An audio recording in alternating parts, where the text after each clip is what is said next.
Hey, all you rad dads out there. We can also, go for bike rides. I recently taught my son how to ride a bike, Awesome. and it happened within like 10 minutes. We didn't do the training wheel thing. Yep. We got him a balance bike, and he's very like he wants to do the authentic thing. So he rejected the balance bike. And I'm like, if you just scoot around on this for a while, you're going to have your balance. You're going to have take less spills when you get on a bike. He's like, no, no, no, I want a pedal bike. Yeah. So eventually we got one. I held on to him for a bit, and 10 minutes later, he's like, let go.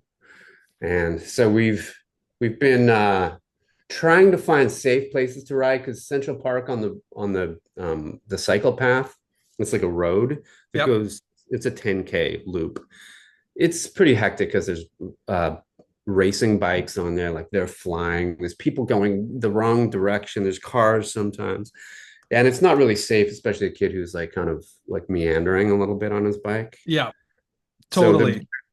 we live in the Upper East Side, so we can get over to Randall's Island. There's a bridge, a Okay. pedestrian bridge you can ride across, and then it's similar park kind of area, and you can ride the loop there. It's probably about the same, but fewer people. And you can take a ferry down that I just learned a few weekends ago that you can take a ferry down to Governor's Island, which is a beautiful place to ride.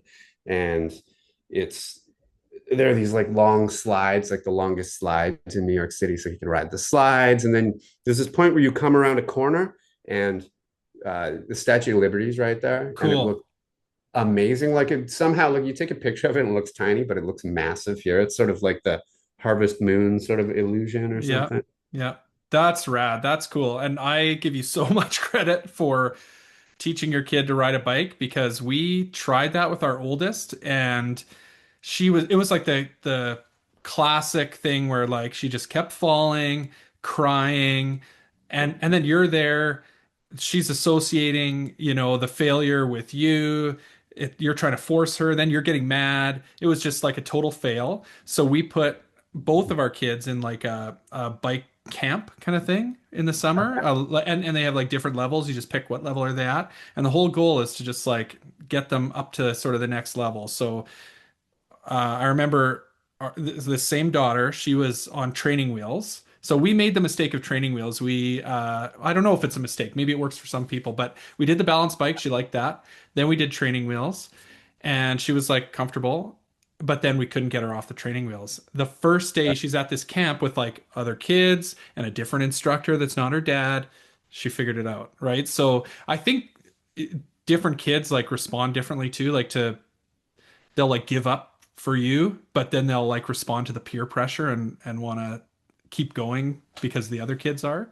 So that was certainly what we experienced with both our kids, actually.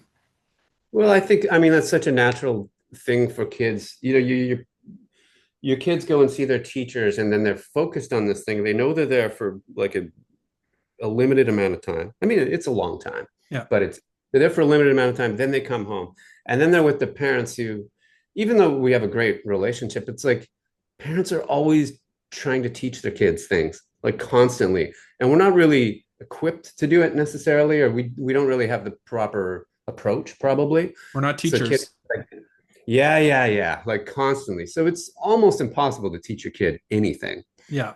or for them to listen to you when you're teaching. Like even the simplest thing, my kid just tunes out. And it's like, Yeah, like where does that come from? Like that it's almost like they don't trust you, or maybe like I think it's that they sort of know they can like fail around you. And so they're just like, I'm not perfect at this thing right away. So my kids are so much this way, like perfectionists, where right. especially my youngest daughter, like she'll just give up if she doesn't get it right away. And I'm just like, this is the first time you've tried this. Like you're not going to be an expert at it, but then she gives up. So yeah, I don't know. I don't know what it is, but it's definitely funny and makes for lots of you know, stress, but also lots of happiness around the house, right? That is, the teaching your kid that it's okay to fail and there's lessons learned in failing things is probably one of the most important things. Yeah. Like they have to be able to like develop some sort of resilience and stick-to-itiveness. Yep.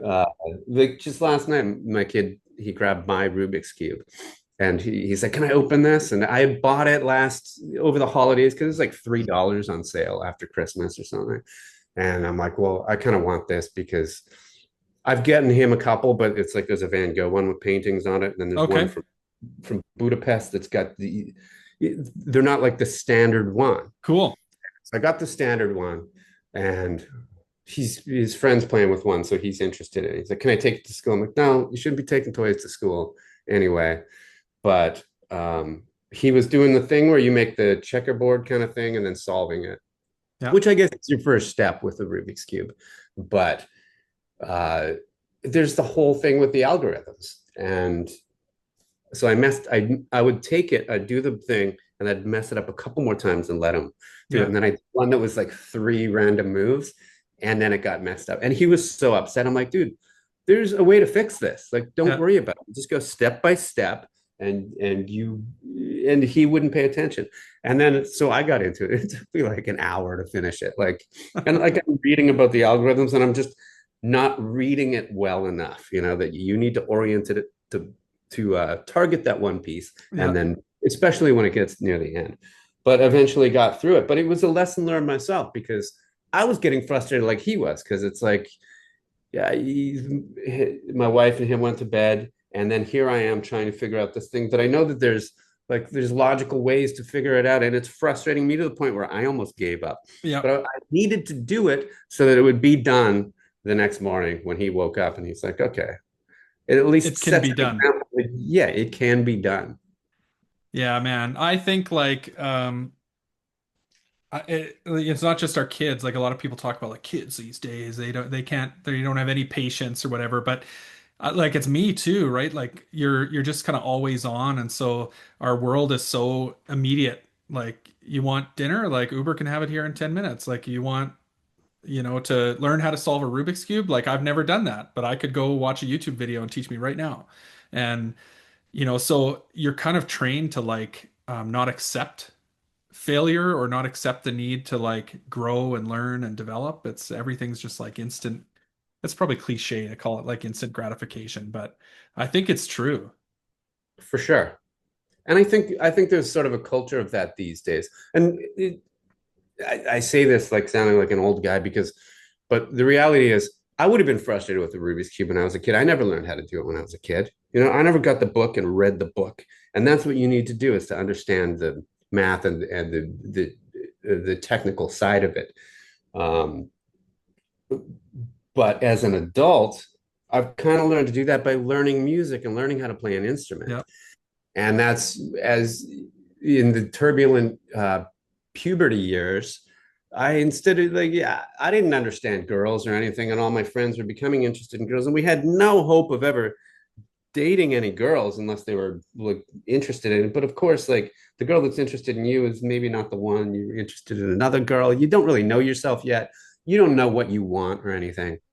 And I made the unconscious, like, genius decision to just pick up a guitar and spend most of my time just playing music, and like not knowing that would take me through these really rough years. And you kind of get to know yourself by teaching yourself something and learning something, and learning this music. There's like a whole the gratification that you get from like gaining a skill is immense, especially if it's a real one like that. And then transferring that to other instruments, the piano, and that's piano is the best one because it is so difficult. First off, you need to learn to read music. Yep. And you need to learn to read both clefs. And then you need to work out one hand and then the other hand, and then put those together. And it is the ultimate thing. It's like being the whole band and the producer, or being the whole orchestra and the conductor. And you do that and you put it together, and then you use your rubato, as they call it, to like stretch the time, or like, you use your own elastic thing. And it is the most gratifying thing. It's like I don't know, it's incredible. And I want my son to experience that. But so what I was getting to, like the culture of this these days, is like there's influencers that just go on and like, and my son's into them, and they do kind of cool shit, like Mr. Beast or Mark Rober or whatever, and he gets those little packets and does these little engineering packs and Yep. stuff. And I mean, they're doing something, but I think that there's sort of more of this sort of thing of like, I can just kind of do something where I'm just kind of getting my feet wet, but like become a star or whatever through like being an influencer or whatever. It's you get your check mark or whatever, and it's like a kind of a bullshit thing to chase. It's not, because it's like a lot of these people are doing something. A lot Yeah. of these trainers are providing something that's maybe more entertaining than music. They're I don't know. I mean, I feel like music is a thing. It's a balm for this your like all of your existential ish things. Like you can have a soundtrack to the things that you're stoked on, or the soundtrack to the things that you're sad about, and it provides this balm for that. So I definitely have a different. I hold music to like a higher regard than maybe it should well, be. music is like a, I mean, if you look back, and I'm not like a history guy, but music has been around since people have been around. Like people have been making, you know, hitting things and making noise and realizing, oh, that sounds really cool, or that makes me feel something. I don't think science has really figured out why it makes you feel something, but it does. And Right. so that's where I think, music has something different from, and like I guess visual arts are the same way, like, art or um, like movies, some movies make you feel something, by the way they've shot things. The influencer thing, I think, is a little more, it's entertainment that people want for sure, but it's almost like it's like a it's tapping into maybe what is not it's like a flaw of humanity, I think, that like we generally we're interested in like people failing. We're interested in like easy wins and low hanging fruit, and it just like really plays into that, which is not a bad thing. We all have like guilty pleasures and stuff. But that's I think, the downside with it. That being said, like there's people who are making tons of money, super successful, making really cool content, giving back to the world. So I don't know. I feel like an old man when I'm like harping on Oh, for sure. And also influencer like culture or whatever. my route in music is like, I mean, not the hardest, but it is definitely like a hard path, like doing punk rock, because Yeah. it's so specific and there's so many rules. And like if you compare it to hip hop, uh, hip hop, people have these guests and they will interpolate a song, and they'll take this song and that song, a song that came out last week, and they'll take that song and make a mixtape and then have a hit. And it's totally fine. But with punk rock, no, no, no, you can't. You're ripping this person off, or Yeah. like everything has to, like there's such a focus on originality and purity, and then also like just the whole thing of having to pay your dues. Like Yes. get in a van, if like you might not like a band just because they just blew up and didn't like tour for 10 years without any success. um and that's kind of fucked up, like Yeah. that's sort of a weird thing. I get it, and that's a human thing too, because you want you want something to be real. But is it any less real? So for you can't. I'm not going to. I want my son to have an easier path, or I Yeah, would. man. I would be fine with him taking an easier path than I would take, or than Yeah. I took, because I don't know. I just shot myself in the foot left and right. Well, and man, we got going. We should just like start this thing for real if you're cool with Yeah, that. I know that. This is great. Totally. This is what happens when you put two dads together, right? Like it just that's the magic of it. So let's start for real, Tom. And I'm gonna start 10 minutes in the way we always start, and that's by asking you, who are you? I am Tom Thacker. I am a musician. I started a band called Gob in 1994, and despite all of the punk rock hurdles and that we placed and that are placed, we had some success. And eventually, I started playing in a band called Sum 41 and played with them for 18 years until Derek decided to put it to rest. Um, and I live in New York City. I grew up in Vancouver. I'm a Canadian, but I live in New York City. I followed my lady here, and she's a physician, and like went through all of that here. And then we had a kid, and we're raising a kid in the city. We're both West Coasters. She's from California. Okay. Uh, grew grew up in rural California, and I grew up in the suburbs of Vancouver. And it's a totally different lifestyle in New York, but it's where we've been for 20 years, and that's me, and that's where I'm at right now.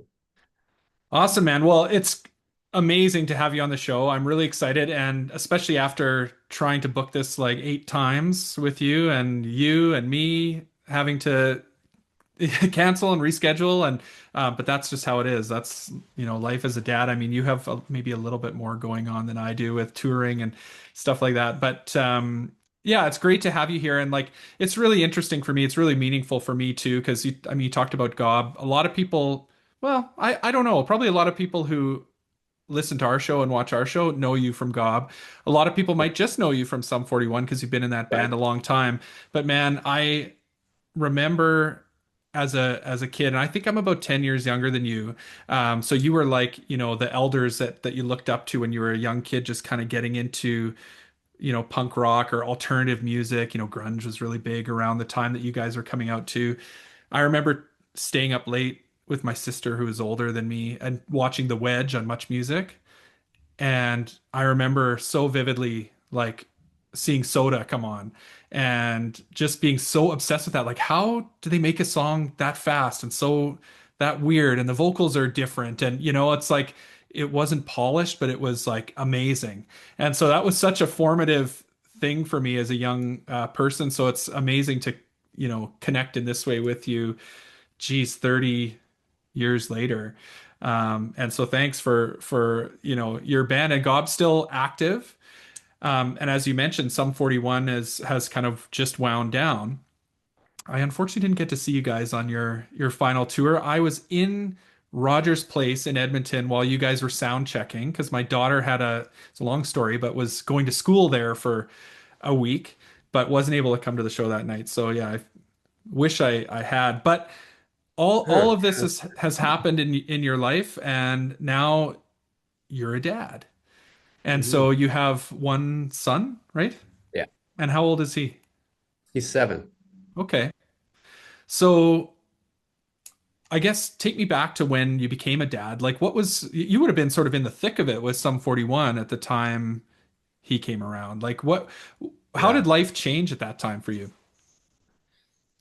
I mean, it completely changed. Before I met my wife, I was like, I'm never having a kid. I'm never getting married. And Yeah. I wasn't like, I had girlfriends and stuff. I wasn't like a I was into like I wasn't like a player or anything. The institution of it just didn't seem appealing to me. And then I met my wife, and I was like, I really want to, like, I had just gone through a breakup. I'm like, I really want to be part of this person's life somehow. I don't know what it is. I wasn't interested in dating. Very quickly, we started dating. And very quickly, my mind changed about like, I adored her so much that I was like, I would love to see what our kids would be like. Like, what would a kid be like if we had a kid together? Like, I think that they would be cool. And I would like to meet that kid.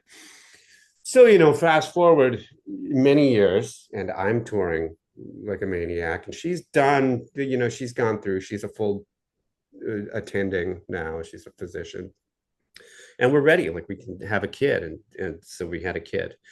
And, So was that and discussion like, was that like, yeah, you want to, I want to, we're gonna do this thing? Like, was yeah, it sort of like, you I think it was, know, you were on the I same think, page about it and everything? yeah, I think she was like, I'm ready. I'm like, you're ready for like, because it's going to be a lot. And it's like, yeah, well, we'll figure it out. And I was totally down. But I was on tour while my wife was pregnant, and our tour was coming like up to like a couple weeks before we're having our baby. And I get to the point where all of the stuff, like near the end of like she curated the whole thing. She's like, read this book. This is probably the best book. And I'm reading this book, and it's at the point where, this is okay. Things are about to happen.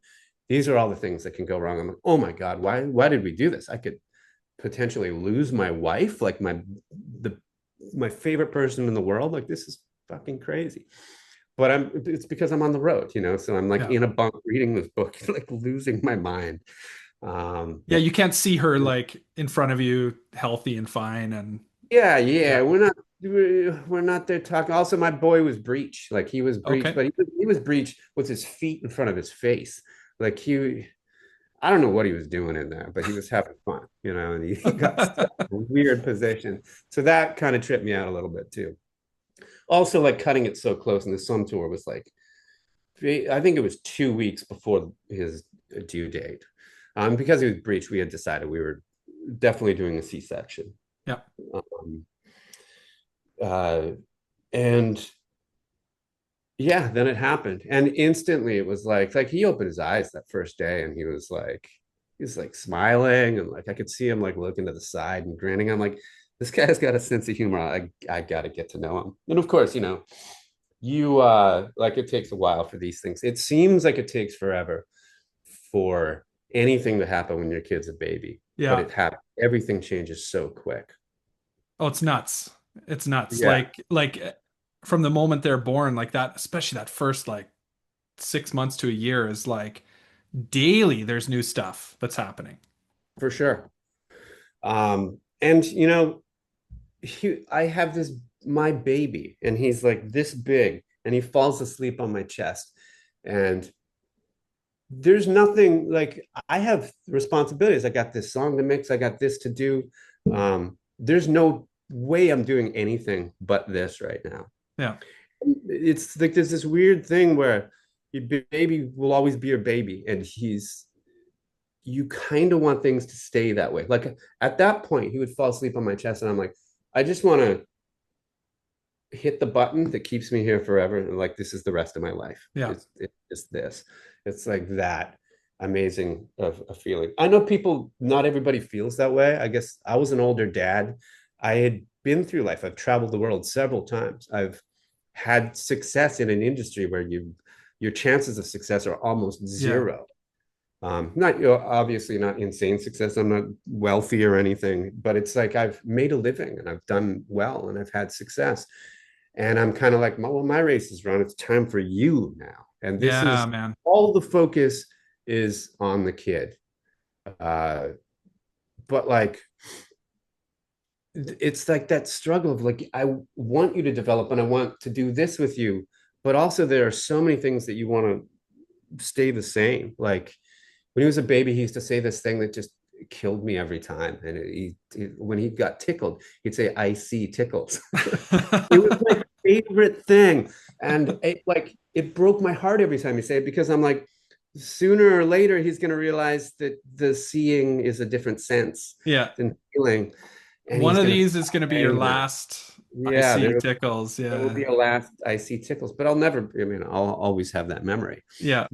Yeah. It was such a it was the most intense thing to So, say that. And yeah, I don't know. oh, I mean, I still talk to my kids about these funny things they used to say when they were little. And I think, it's like at that age, they're so into you and they're so dependent on you and they're just the connection's so strong and it's so like uh innate, right? Like Yeah, you don't even and you kind of said it earlier. I should like qualify here for anybody listening. This is not the case for everybody who has a baby. There's medical shit that happens. I feel really, really fortunate that, we never really went through anything major. We had some issues right at childbirth. We got through that, but yeah, obviously it's not that way for everybody. But by and large, like the kind of average experience, there is just this innate thing that happens, right? This connection. And so I don't know how you explain that, um, but it's really cool. And then as they get older, it changes because you kind of have to work at the relationship a little bit with them. Like, right. they start to get a little bit defiant or, whatever it is, and you got to manage that, but also you want to see them grow and be successful and all those things. So, yeah, and you're, How so many you're, kids and how old are your kids? so I have two girls, 6, just about 7, and 9, just about 10. Okay. So yeah, grade 2 and 5. So similar kind of space that your son is in, I think, right? He's how old is he? Sorry, He's 7, just 7, started right? second grade. Yeah. So my youngest is in the same grade, and yeah, I mean, this I feel like this is where they really start to become a real little person. For sure. I feel like my kid was kind of, he's always had his own agenda, like it was wild to me because I sort of had these aspirations like, okay, he's gonna learn swimming. I had a friend that took all the swimming lessons and he was a lifeguard while everyone else is flipping burgers and burning their hands, Yeah. flipping fries on power washing cars. He's like got this responsible job of the lifeguard at the pool. And I always thought that was amazing. The best Piano, paying job another as a thing. teenager. Yeah. You learn responsibility, Yeah. you develop this skill, and swimming is such an important skill. Yeah. And just having the knowledge of, like, I know that just from like a little dabbling in surfing and stuff, and being a horrible swimmer, that like it's it's a really important skill. But also, like, I had these, it's like he's going to learn piano, he's going to learn how to read music at a young age, and like all of this stuff goes out the window because he's got his own views of what he's going to do or what he's not going to do. And it's interesting.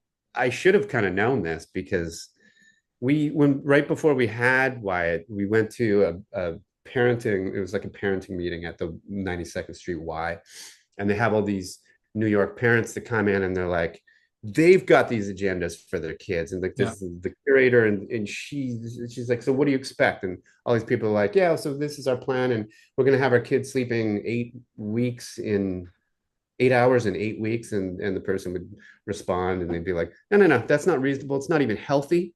And like these people would have all these really type A kind of Yeah. ends for their kid. And by the time it came around to me, I was like, oh my God, I am not nearly as prepared as these people. I don't even know what to say right now because everyone's got all these plans and I don't really have it. And it came to me and she's like, so what do you expect when you have a kid? And I'm like, oh, we're giving birth to like a baby human. And I just kind of, I feel like they're going to kind of tell us what we need and what they want and how they're feeling. And she's like, exactly. I was like, oh my God, I actually got this right, which, because it's true, you're having a human and they're going to have, some people will be more malleable Yep. willing to go with whatever situations. And that may be a situational thing. Like I was a middle child. I never really had a choice in the matter. Like my older brother already dictated how things were going to go. Yep. And then I kind of fell in the middle and then we had a baby, and then it's like I'm just that middle kid and whatever. I got to find my place and go along with what's happening.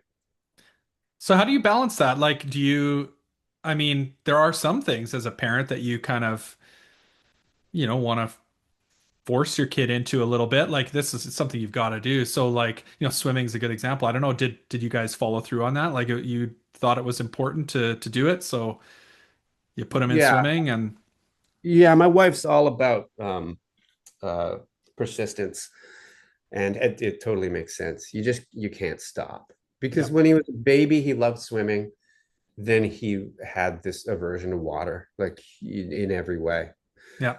And now he's swimming. Now he loves it. He was at a friend's pool the other day, and he's like throwing rocks down and diving down and getting. There was a point where he's like, "Don't get my face wet." Yeah. Like you're in the bath, you're taking a shower, like yelling at me, "Stop it!" While I'm washing his hair, I'm like, "Close your eyes, stop it."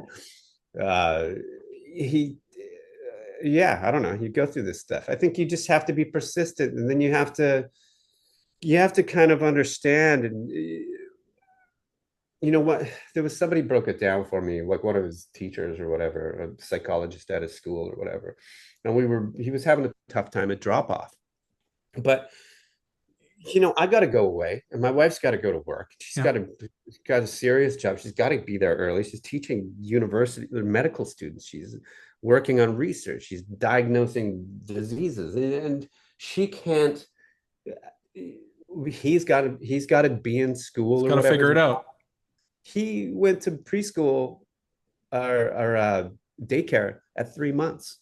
that's just the reality of we needed it.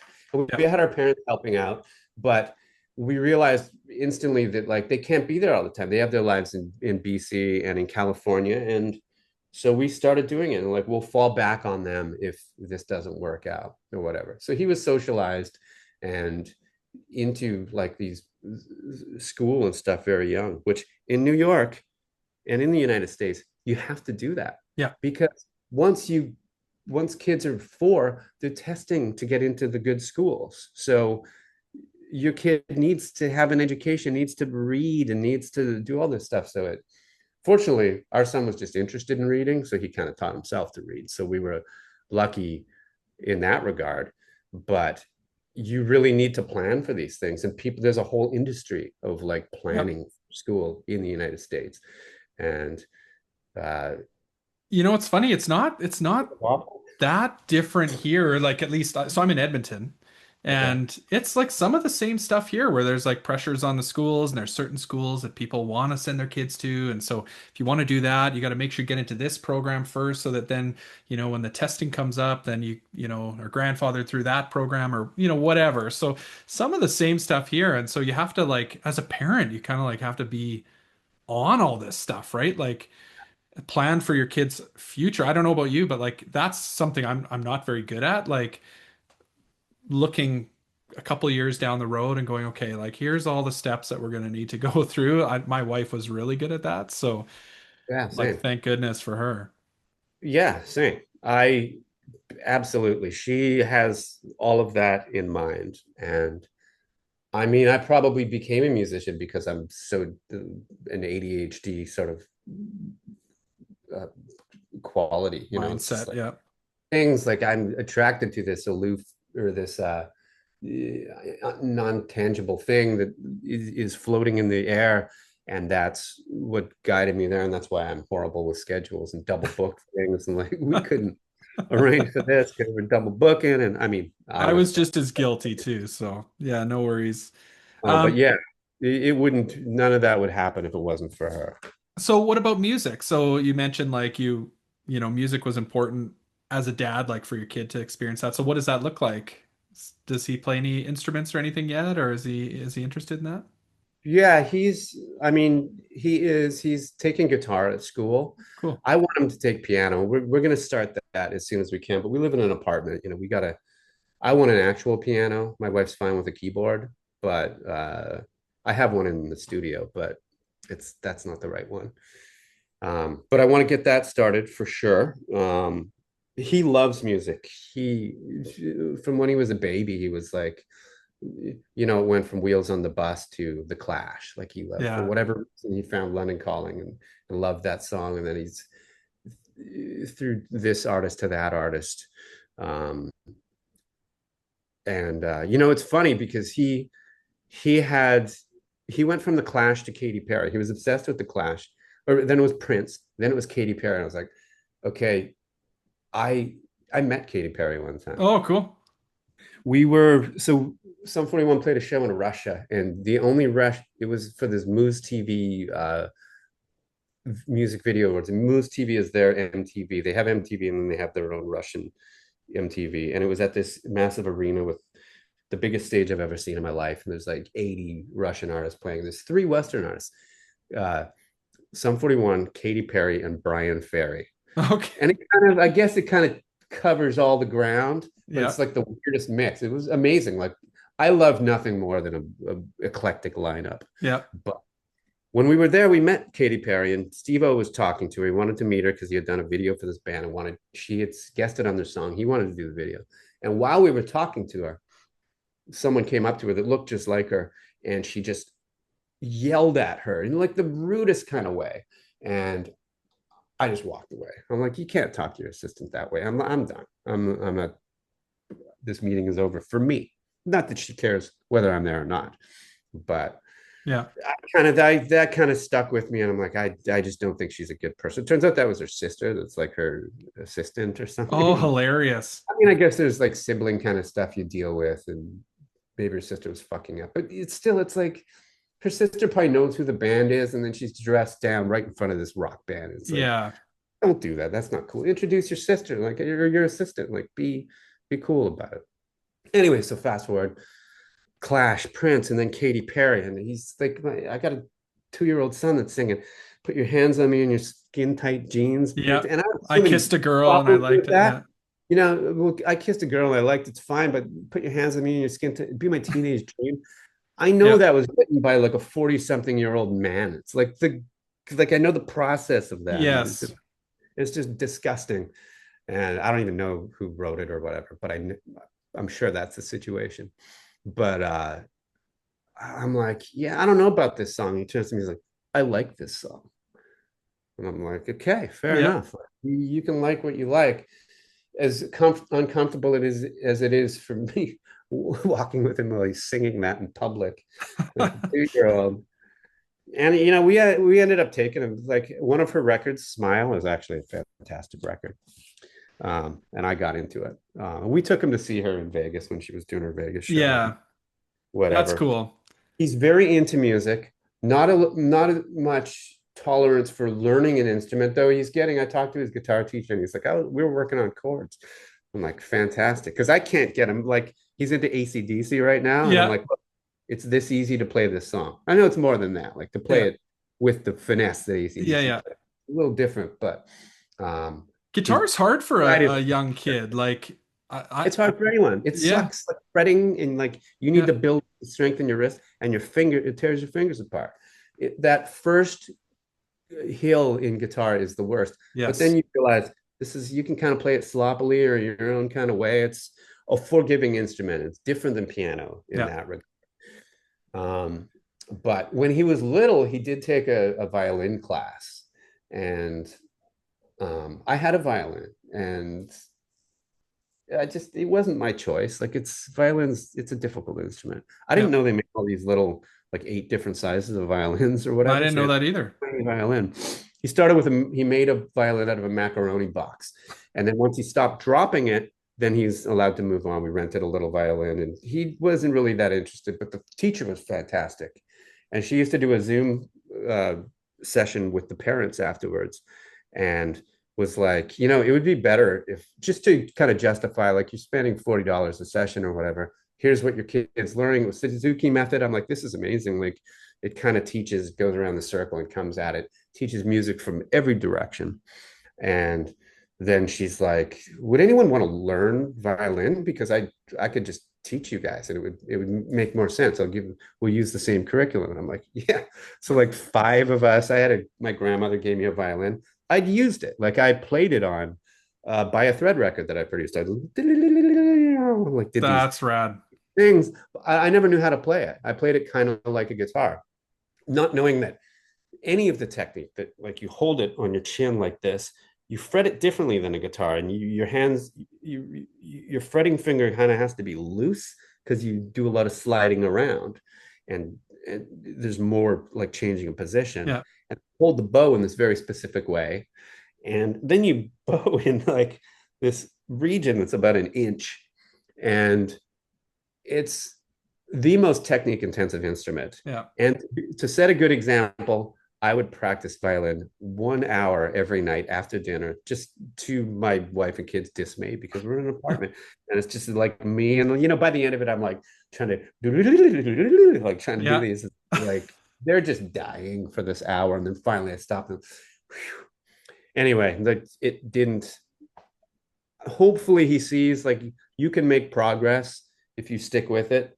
But violin is you have to want to do it, because it's a incredibly difficult instrument to learn just because of the technique. I think a lot of those instruments too, like guitar, violin, piano, like you talked about the hill. I think they all kind of have that hill too of like, this is hard. I suck at this right now. Um, and until you sort of, like, guitar is a great example because yeah, your fingers hurt afterwards. Like, once you get past that, then you'll know, like, can I do this? Am I interested in this? But I feel Right. like, as I've kind of gone through this with my kids a little bit, like my daughter plays drums, like my oldest daughter plays drums, and we kind of had to like force her for the first little while. She was interested, but she would not want to practice. She was not like, she just sort of like, she's like, nah, maybe I'll just quit next year. I'm like, no, you're good. Like you have fun at your lessons. Like I'm signing you up. And so, the first couple of years, like, yeah, I'll sign you up again. And then now she's like, she likes it. And that's because I know, like, if I let you give up, like, you're just gonna give up, not because you don't like it or whatever, just because that's like easier. And so we're kind of going through that right now with our youngest daughter with piano. Same thing. She's like, she's good at it and likes it when she's there, but then as soon as she gets like a few days away from her lesson, she forgets that she likes it, you know? Yeah, I piano's the one that you have to learn it. Like it's such an Yeah. incredible instrument. You're doing everything. You're playing the melody, you're playing the accompaniment. You need to play that melody a little harder than the other parts. You're playing the rhythm, you're playing the bass notes, you're controlling the whole thing. You're reading both clefs. It's if you learn piano well, you understand every musical instrument's role in the piece. And you're gonna it's just And piano's the one. He's got to learn it. And I've been lazy about it now. I'm like hobbling around with a brace and crutches. But I have to make that happen, and I'm kicking myself for like not making it happen sooner. it just takes time, man. Like I really do think it's like, with our oldest daughter, it was like age 7, 8, she didn't really care one way or the other. Now she hit 9, it was like, yeah, now she's into it. Now she likes it and is motivated. I think like the difference with piano also is that you can pluck a key. There's no pain to it. You Yeah. could pluck out a melody with poor technique, and it's easy to play in that regard. Obviously, it's much more difficult to play because you have to coordinate your hands and it requires a lot of coordination once you're playing an actual piece. But there's so much there are great programs and great books that you can learn pieces that get you there every step of the way. And yeah, we got to make that happen. I'll Yeah. shut up about piano now. Let's No, that's great. Like I think so many people deal with that. Like how do I, whether it's soccer or whatever, like how do I get my kid to be interested and stay interested and learn and grow? And it's like that growth mentality, right? Of like, I'm not good at this now, but if I kind of keep working at it, it will get better. And I think that's like hard. Just going back to our very first conversation about sort of our like attention spans, I think that's part of it. So I have to ask you, this is a Rad Dad show. Do you consider yourself a Rad Dad? no, I consider myself kind of a nerd. I I guess my kid would probably perceive me as a rad dad because I play in a rock and roll band, and he Yeah. gets we have a weird lifestyle, and it's attractive to. I mean, it's attractive to everyone. But I mean, not necessarily attractive for everyone to do. Not everyone can do it. Like it sucks being away all the time, Yeah. especially when you have a kid. I used to miss my wife. Now I miss two people when I'm away, and it makes it tougher. Although I'm fortunate to have played in two bands that are very fun to play with, and we love each other, so Yeah. we can have good times while we're away, and somehow most of us have good enough communication that we can kind of take care of each other and make sure everyone's doing okay out there. Um, So in did you feel like it? So in like Sum 41, so your son comes along and things change for you. You kind of mentioned that earlier. Like, was there a lot of support from the band in terms of like now managing this one other major thing in my life that affects my scheduling and availability and priorities and all that stuff? to a degree, I feel like not necessarily with the business side of things, like management and all of that is going to make sure the train's rolling no Yeah. matter what, or try. And you know what? Our day-to-day person is great, and he understands and like tries his best to make sure everything works for everyone.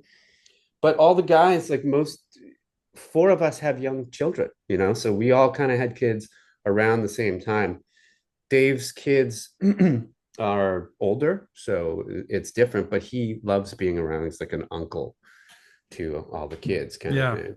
Um, and they all didn't get to hang out as much as you would think, but my our trips when our family was there kind of coincided with Frank's trips. So he got to meet Frank's kids because we were always visiting family in California too. And Yeah. he's from New York. So we've had meetings, we've had meetups outside of band stuff, even. Um, but yeah, everyone understands. Everyone understands what everyone's going through, and we're all, FaceTiming all the time. And when Yep. we're over, it's like you have to FaceTime at a very specific time. Like it's like the morning or right before bedtime, and Yeah. we have to find that spot, and that's difficult. And it sucks when you miss it for a day because it's where you like have a hole Totally.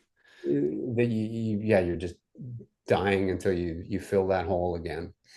But it's funny because this Gob just took our first trip to Europe this Hmm. summer. And European festival season, I never want to miss it. It is the best thing. I started doing it with some, and it's the pinnacle of touring. You get treated uh, the best. Like quality of life is paramount in Europe. The food's fantastic. The locations for the shows are fantastic, as opposed to like the North American tradition of having a festival in a parking lot of a stadium or whatever. Yeah. It's like a green field, or it's up in the Alps, or it's in a fortified medieval city or something. Like it's Yeah. these incredible Lake Geneva. Like it's these incredible situations for everyone involved. Um, but anyway, when we were on that tour, it's funny because I have to get my kid at a certain time. We were driving between shows late at night after a show. The guys have been drinking. We get on the FaceTime, and I'm FaceTiming from the van, and the van chatter is like, fucking this, fucking that, shit. Yep. And my kid's hearing all this, and I'm just kind of looking at the guys and like, oh, sorry. Oh, sorry. And Wyatt is just loving it. Like he thinks it's the fun. Oh He's yeah. never heard people talk like this before. Um, and he gets off the phone. I'm like texting my wife. I'm like, sorry about the guys. And she's like, oh, it's okay. Wyatt thinks you guys are so cool. Oh yeah. And she's like, he thinks I'm a dork. I think we are total dorks. Like we happen to do rock and roll, which gives this veneer of cool or whatever. And we have a swagger that kind of Yep. makes us cool or whatever. But my wife is actually really cool. She's got great taste and she's got everything under control. And yeah, I mean, I defer to her for taste. I'm like, I'll run songs by her and stuff because I'm like, I know she's gonna like see it from an angle that I might not be aware of. And it's funny that my kid sees us as cool and her as a dork. So Well, that's like a he's like rad dads, like who yeah. are I don't know what makes a rad dad, skateboarding and playing guitar and stuff like that, I guess. But I kind of feel like being a rad dad is just being like present and being like part of my kid's life. Like picking my son up from school is the best part of my day. Like it's the point where I get to, it's fresh. Like I get to see the kid that I love, the person I love the most, and get to talk to him and maybe get a tidbit about his day. The worst historian about it's just like, what'd you do today? I don't know. Yeah, You mean nothing. no? It just finished. And I've looked up like so many ways of like approaching it. Like I'll go through all the questions. Anybody cry? Did anybody get upset? Did your teacher do anything? Did anyone do anything funny? To the point where like I'll drop in like, anybody fart today? And he'll be, yeah, I did. Like, what happened? And then he can kind of maybe start talking about his day. But I'm fishing so hard for like a little bit of whatever. It's so hard, man. Like, and I mean, this is not like official research or anything, but you see like videos pop up on your Instagram or whatever with like parenting experts, and I guess that's pretty normal that like they kind of need this like decompression after school or whatever. So yeah, I have the same issue. Like I'm like, what happened today? They're like, no, nothing. And then it turns out like they did like yesterday they did the Terry Fox run. Like, they did something cool during the day, but Yeah. like it's just not on the tip of their tongue at that time. But we do a thing, we started doing this thing the last little while where like we have dinner together most nights. Like we kind of try to do that. It's not always possible, but we try and do it. And one of the things we always do is like, what's one thing you liked about your day and what's one thing you didn't like about your day? And then that usually brings something up to talk about, Yeah, that's a because good idea. otherwise we don't get anything. But I want to go back quickly to like what you said. You answered my question for me. Like we always ask, what does it mean to be a rad dad? And like it is it's almost a trick question. Like we have all these like musicians and artists and people who do cool stuff come on the show, and that's sort of like on the surface, that's what it's about. But what we're really trying to like answer with this show, what we like to talk about is just like, what does it mean to be a good dad? Like how do you, how do you define being a rad dad to you? Because other people will look at you and say, yeah, that guy's like a rock star and um, he's Right. cool. But the hard parts at home, like how to, like you've said, like be present. That's really hard. Um, how to, like, I don't know, teach your kids and engage your kids in the things that they like. How to get into Katy Perry, even though you had this bad experience with her. Like, that's the stuff. So it's cool you said that, and I mean that's what it's all about, right? I'm lucky that being present, I think because of my lifestyle, and I miss a lot. Like the first thing that you notice when you start touring is everything changes at home. And then you got this Peter Pan syndrome. And then you come home and people have kids and like people kind of are older and they have these responsibilities and they can't go and do this thing. They can't come out drinking tonight or whatever. And it's like, whoa. And like I was 25 for 20 years, like I lived in that zone. And so it's harder for some people to become present. They have different jobs, they have different lifestyles and different experiences where because I was away, when I'm home, I want full on. It probably drives my wife nuts, but I want her all the time. Like I want her attention. I want her to spend every moment with me. Yeah. And I think it's not like she doesn't want to, but I think that she's like, I go to work all day Yeah. and I have to do this and I can't live like you live at home. Um, and Did that change about you, like after becoming a dad, or were you always kind of someone who could, like, like when you weren't on tour, you were like present in what was going on, or did that change? Like, what, I guess I'm curious, like how you changed after being a dad, or did you? Maybe you didn't. and I mean, there's always a juggle because before we had a kid, I I say that I always wanted to spend all the time when I was home with my wife, but then I could be in the studio and I could be in the studio for 12 hours. And Yeah. I won't even eat. I'm just in there working on music. So my wife would have a different take on that, whether I was like present all the time. But I don't know. I mean, I guess it's also a desire to be there and not to miss a thing. Like we're getting older, we're losing people. Like my mom passed a few years ago, and Oh, I'm sorry. yeah, thanks. It's the worst thing, and I have a very realistic thing. Like we're just these animals that live on Earth for a finite amount of time.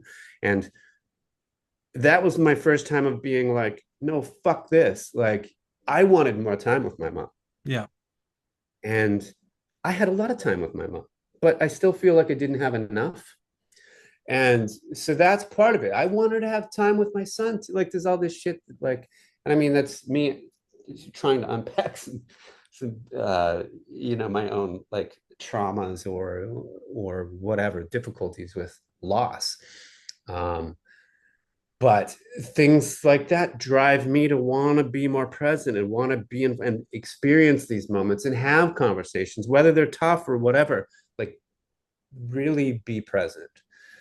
And another thing is like being cool about shit. Like we get as adults, we get into like we get our lives hammered into these rigid kind of things. And there were so many times.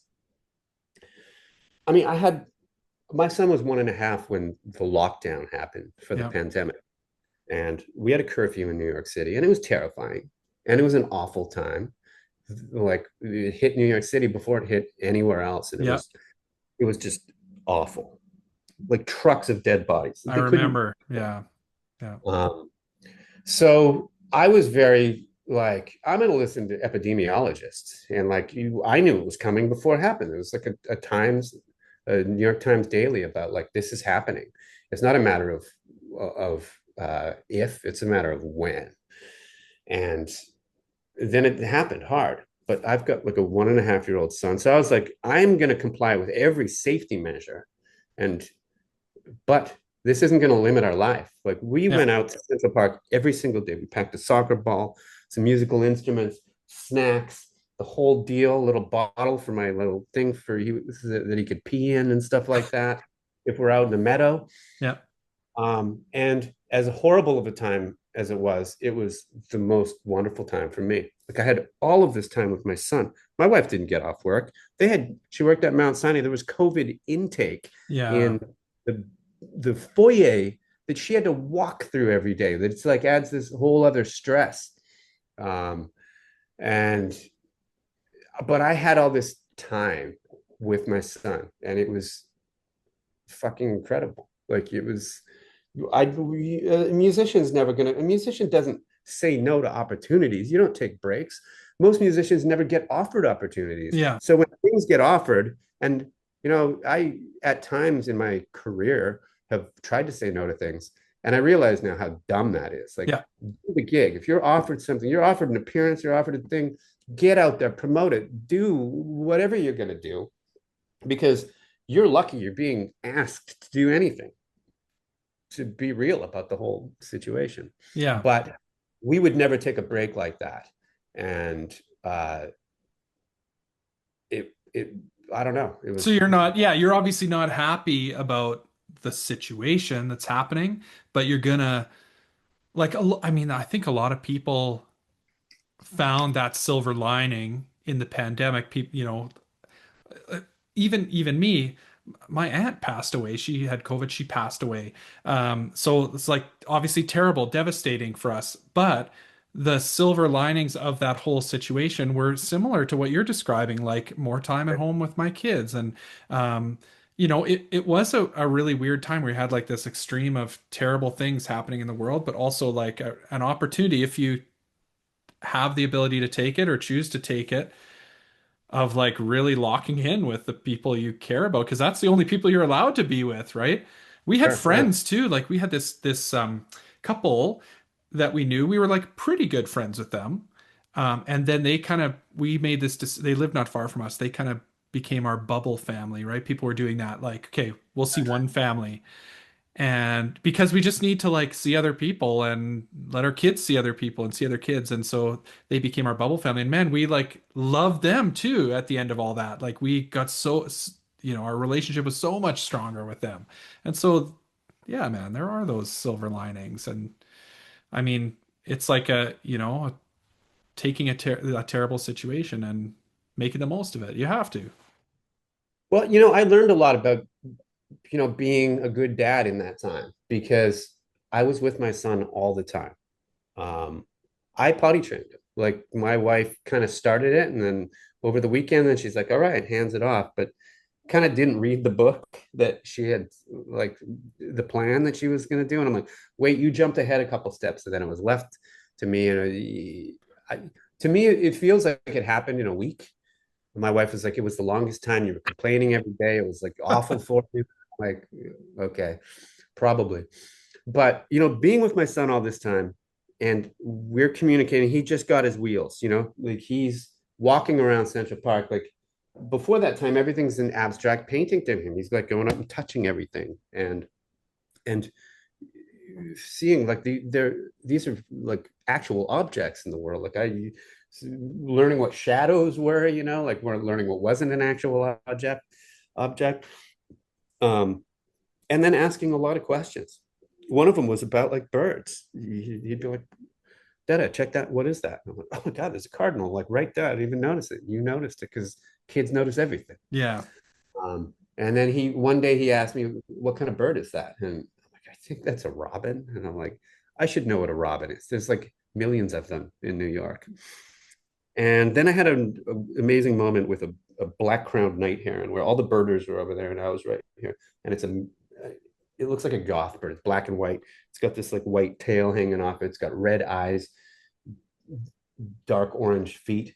And it's like an incredible, I'd never seen one before. And I'm just 5 feet from it. And it's just letting me look. We're Yeah. just I'm admiring it. It's like, what the hell are you doing?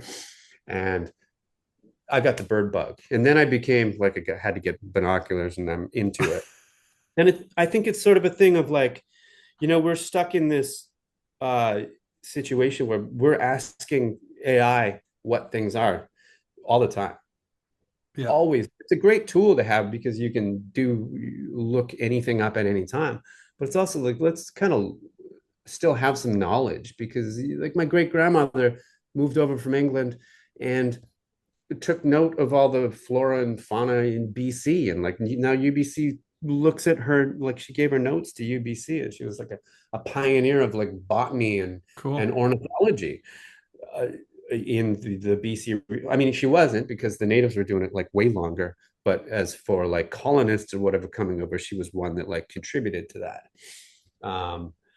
And so I became interested in that. But another thing that I learned was to be flexible about things, because you get this idea that your schedule has to be rigid, but like reality is like he's gonna poop in his diaper or pee or whatever, and like he's a kid, you know, you got to feed him. He doesn't know, and you have to feed him Yep. at a certain. We got plenty of snacks, and I'm like, okay, we got to go. It's like, but why? Because we gotta have to go eat, and it's like, yeah, but why? Well, can't we stay here? It didn't take me long where I'm like, I have nothing to do. Yeah, I you're mean, right. there was some, eventually there were some projects I had to deal with and stuff, recording and stuff. But for the most part, I'm there with my son, and I'm not doing that when I'm home with him. It's his time. And I'm like, yeah, you're right. Like, let's just stay here. And even to like the one and only argument that we ever had that I was frustrated with him about, he went to class and we were talking about a 3-year-old, and he came home and like I think he was in his violin class and he wasn't paying attention. I can see, like, I can watch the Zoom, and he's like looking around this pole while the teacher's like showing. I mean, she is like the best teacher, so patient with everything. And this one particular day he's doing this, I'm just oh grown, and like other parents are watching these videos too. And then at one point he walks up behind her while she's like bent over and shoves his face in her butt. I'm like, oh me. And I just he came home and I'm dealing with a 3-year-old. He should be doing these things, you know? Yes. But he came home and he had this coloring. He always hated coloring, loved drawing, but he had just scribbled on the color. And it's like this dog or whatever. I'm like, we're going to sit down. We're going to color this. And we colored it. And he was getting more and more frustrated with me. And I can't remember. He started crying. And it's like, I sat him down later. I'm like, listen, I was frustrated with you. And he's like, I frustrated you. He's frustrated with me. I'm like, okay, yeah. And I'm like, it's coloring. Like, who Yeah, cares? I know. There are these like dumb things that are like, you need to improvise with this parenting stuff. You don't know, and It's it's your so hard, man. Like it's so hard to put your own, you've got 40, 50 years of your own insecurities and hangups and routines and anxieties that like you have to like I feel like physically work to overcome with your kids. Like I see these things popping out in my kids, like where they get stressed about routines. And I'm like you talked about type A. I'm like type A. Um, People think like on the outside, people are like, oh, he's so chill. I am not chill at all. Like talk to my family. They'll tell you I'm not chill. And and then I see my kids doing it and it bugs me to see them like getting all worked up about like, we got to go at this time. We got to do this. Like I'm going to be late. And I'm like, why are you so upset? But I do that to them. Right. So you have to like it's hard to like be introspective and look at like yeah we don't need to leave. Why do we need to leave? Like if we eat supper at 6 tonight instead of 5:30, who cares? Like what's the difference? yeah, totally. I mean, to a degree, you got to feed that kid because Well, yeah, they're a demon at for times. sure. And so okay, so you told me that the best part of your day is picking up your son from school, and I know you have to pick up your son from school today. So you know what? That was the plan, but I was telling you all this before I was on crutches. I'm not picking up my kid today. There's no, I'm not walking 10 blocks. I get 2 blocks and I start to panic. I'm on crutches right now. So Yeah. Well, I kind of wondered how yeah, like what does that look like? Are you driving? Are you walking? What are you doing? But okay, well, regardless, like I thought it'd be cool to talk a little bit about like what you have going on. Like, the tour of the Setting Sun happened over the last year or so. Sum 41 is finished after, close to 20 years of you with the band. That's a huge part a huge chapter that's kind of closing on your life, but you were out with Gob over the summer touring too. Like what's next for Tom Thacker? Like what are you working on now? What's coming up next? it's to be honest, I'm not working on anything right now aside from like stretching my leg out and recovering. Recovering. ACL reconstruction.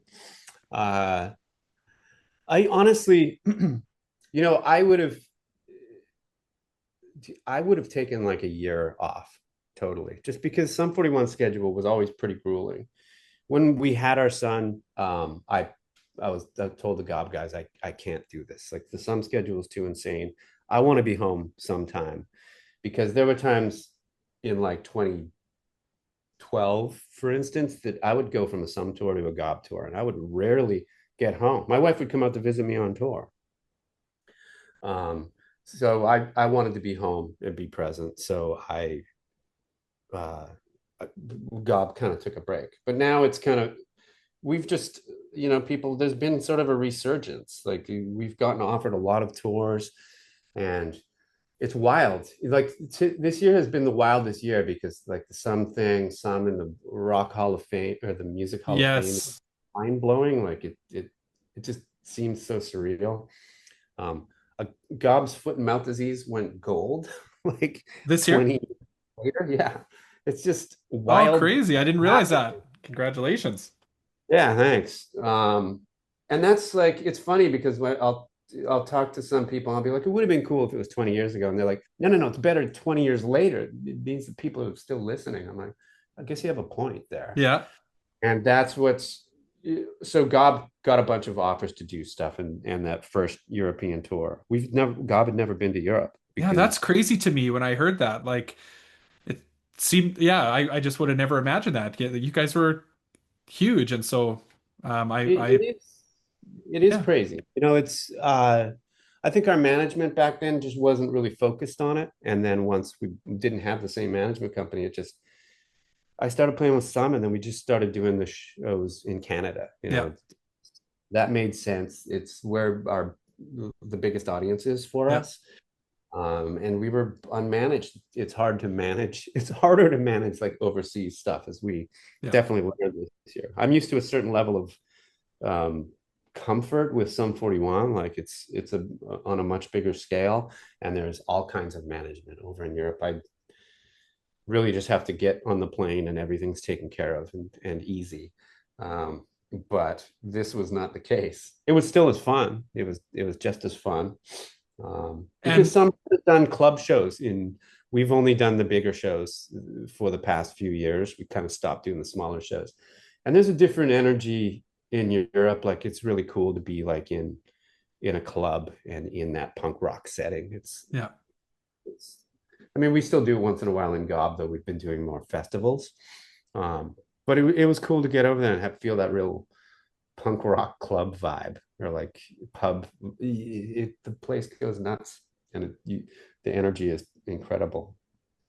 As far as music, I'm working on music all the time. I haven't been this week, but I'm always writing and plan to release some music. But summer is just so hectic that I could hardly touch an instrument aside from being on tour. So my focus was just on that musically. But eventually I will do something, a Gob record for yep. sure. And then something else. Like I kind of feel most of the stuff that I write is more in sort of like the folk kind of vein. Okay.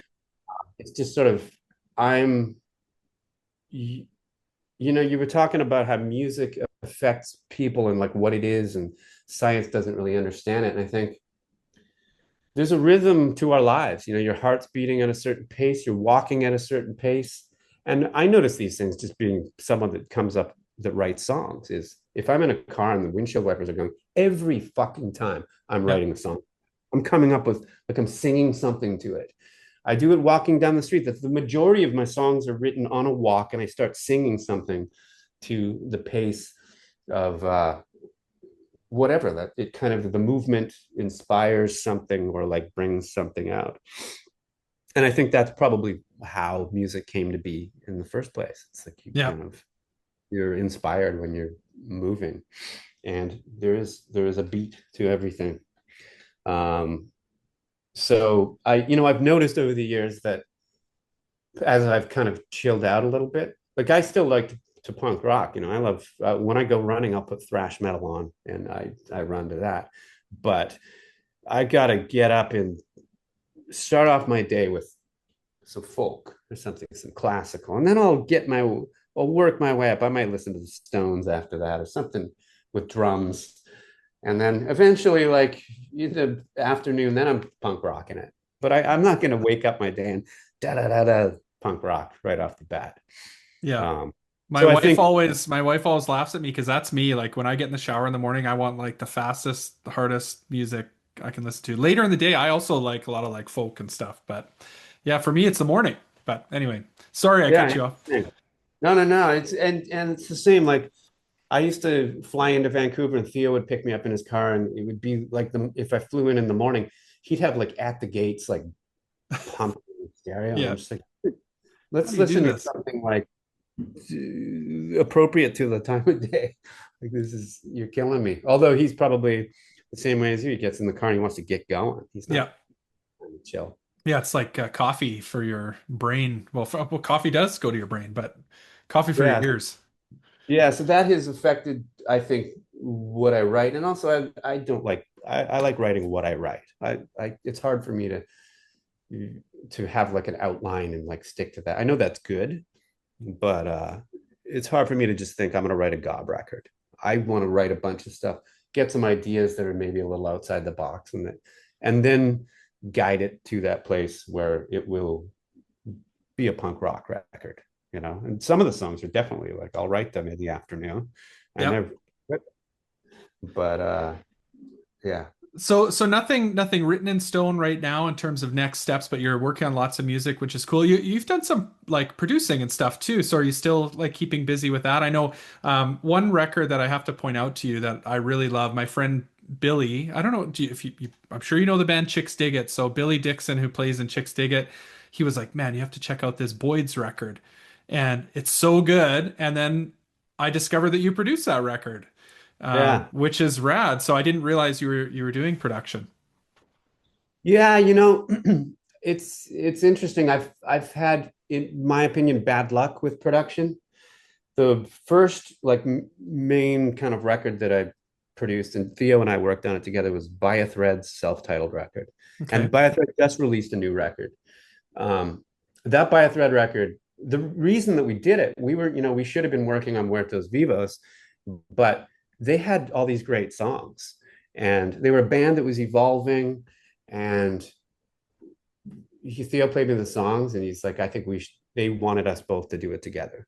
And I'm like, okay, here's what I'm thinking. And they're like, okay, cool. So we got together, listened to all their song ideas, and made an incredible record. That like you should have a listen to By a Thread. It's like a white cover. I'm just Uh, looking it up right now. it's it's every song's a smash. It's incredible. And but you know, as it goes in bands, the band things weren't that great between the members of the band at that time, and the band broke up.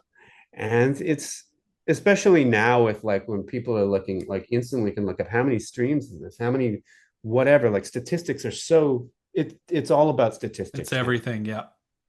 Um, and it's a sad thing because that record's incredible. But also the band had broken up, so there was no band to even promote it or anything. So it eventually kind of came like trickled out on it didn't trickle, like it eventually came out with like nothing to promote it on Revelation Records. But Yeah. that record was incredible. So that's heartbreaking. Then we did another band called Floodlight. I don't even know if that record's out. It was similar, but a little more of a commercial effort, and it turned out fantastic. And I tried, I didn't want, I was like, I'm not getting you guys signed. Like, I have connections, I'll hook you up with everyone.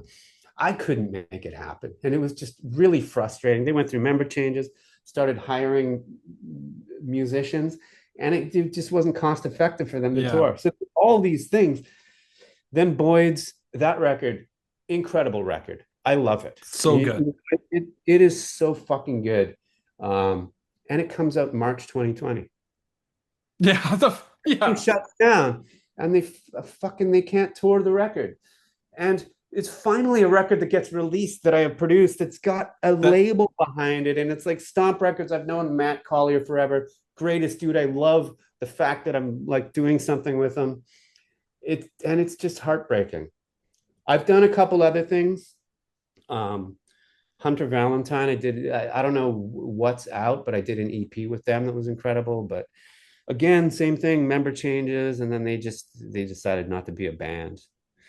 I did an acoustic record with their singer. I did an acoustic record with Steven from Gob, his Yep. uh, and he used to be in By a Thread. And they all turned out great. Um, but revisiting, because By a Thread put out a new record, I listened to it a bit and I'm like, it's good. And then I listened to the one that we had done and I'm like, this is incredible. um, and so now I'm thinking about producing again. Yeah. I just, it's, you can only take so many hits, you know, and I Well, guess, yeah. Sounds like yeah, it's a bit of an emotional. but persistence is key. And, you know, Yeah. eventually, you know, if you think about most producers, any records that they've had have been that are successful, they've done like 100 records and they've got like two or three, and we're talking big name producers, Yeah. got a handful of records that are really successful. So I can't uh I can't just say no to producing. I love music. I Yeah. want, if I hear someone's songs and those songs are great and I have ideas to make their songs better, I want to work on that record. So Yeah. I will do some producing, but it's hard to juggle the performing and producing because producing takes time, you know. Yeah. So if Yeah. it's a song here or there, that's easily doable. But if it's an entire record, that's like 4 to 6 weeks of your time usually. Yeah. Yeah. Well, man, this has been so great chatting with you. I appreciate your time and I appreciate you continuing to stay interested in doing this despite me having to reschedule a couple times. And yeah, and for sharing, you know, thoughts about your family and your kid and yeah, and you know, also congratulations on the work you've done with two really incredible bands. Like God, you know, so influential, especially as a Canadian. I grew up in Medicine Hat, Alberta, and like much music and the Wedge was like my connection to this whole world. So, so meaningful. And of course, Sum 41, like, just incredible. So yeah, thanks, man. I really appreciate your time. I'm gonna sort of end this by asking, I'm gonna put you on the spot and ask if you have any advice for dads out there listening, maybe new dads. Uh, just, you know, breathe through it. And like anytime anything is tough, you just relax about it. Like everything is going to work out and learn from your experience, you know, listen to your kid.